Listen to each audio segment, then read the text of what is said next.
12 KG সিলিন্ডারের মূল্য, যেটি সরকার কর্তৃক নির্ধারিত মূল্য 1356 টাকা, সেটি বিভিন্ন জায়গায় তার থেকে বেশি মূল্যে বিক্রি হচ্ছে, এরকম সংবাদ এসেছে।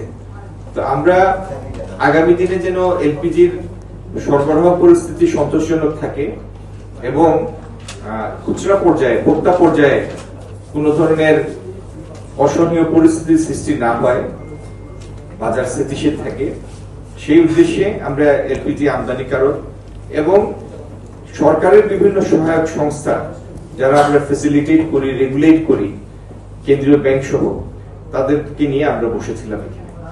তো আমরা একটি মিনিংফুল আলোচনা করেছি।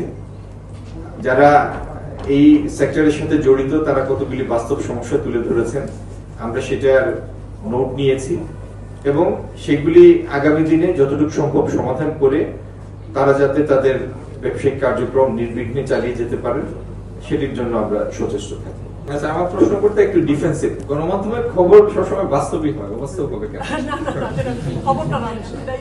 মানে গণমাধ্যমের চিত্রটা উঠে এসছে, এটা বললাম। আর এটা তো ঠিক, আমার এখানে যারা আছেন তারা আমদানিকারক বা যারা যাদের বোটলিং প্ল্যান্ট আছে এবং আমদানিকারক, কিন্তু খুচরা পর্যায়ে অনেক সময় যারা রিটেল সেল করেন তারা পরিস্থিতির সুযোগ নেওয়ার চেষ্টা করেন এবং এটির সাথে আমদানিকারকের কোনো সংশ্লিষ্টতা নাই। তো ভোক্তা পর্যায়ে যেন এরকম বিড়ম্বনার শিকার না হতে হয় বা কেউ মার্কেট এবিউজ করতে না পারেন, সেজন্য আমরা স্থানীয় প্রশাসনের মাধ্যমে নজরদারি বাড়াবো। আগে জায়গায় আসবে। তবে একটা জিনিস কি, আমদানি পর্যায়ে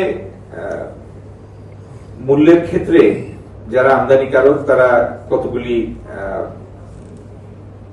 যুক্তি উত্থাপন করেছেন, যেটি তাদের ব্যবসা সচল রাখার প্রয়োজনে প্রাইস রিভিউ কথা তারা বলেছে।